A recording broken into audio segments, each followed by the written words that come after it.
So I found that you had an IMDb page. Oh yeah. Uh, and you go by what, Furby 2 Chains? I do. All right. That is an uncomfortable sigh. Tell us a little bit more about your rock and roll life in Vegas. And So- it does, what is it, Mead Avenue still a play? Well, aside from the culinary path, I've been in music my entire life. I owned a recording studio in Las Vegas down by Strip, and it was actually on this dingy little street called Mead Ave.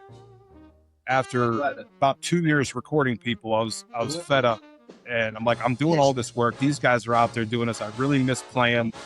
So my wife was like, well, why don't you just start a band? All right. So I went and started a band. Now I played 21 different instruments, but drums was the first instrument I ever learned.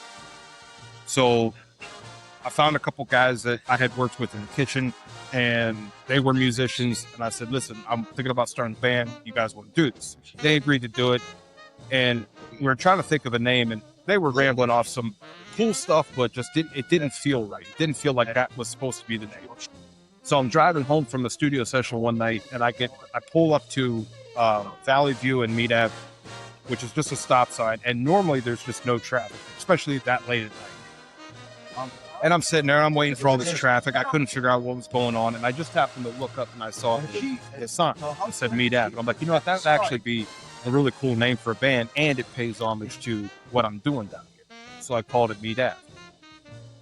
In the third lineup is where that stupid nickname came in. So we're sitting in the studio, we're writing the From the Ashes record. And my guitar player at the time, he was sitting in there. My singer, Jeff, I think he was out getting coffee or something. And I went out to grab something, and I come back in, and we were talking about EpiPens.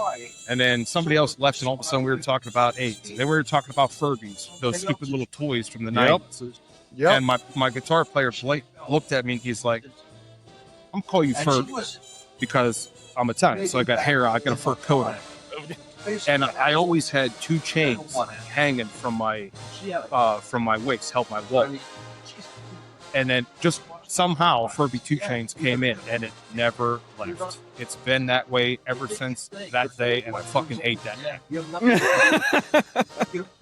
So glad I brought it up. Thanks. Yeah. Oh, yeah. Funny enough, though, I was down at a festival in Kentucky, and there was this guy down there, and he come up to me and said, hey, Furby, nice to meet you. And it caught me by surprise because I have not heard that name since like 2017, which is when I stopped doing my band. And I'm staring at him like he's got a fucking hole in the head. And he goes, are you all right? And I'm like, what did you call me? And he said, Furby. I'm like, where did you hear that from? And he's like, oh, I was following your band. Like, okay, so a guy that followed my band is now following my cigars in the middle of bumfuck Kentucky, and the dude calls me by that.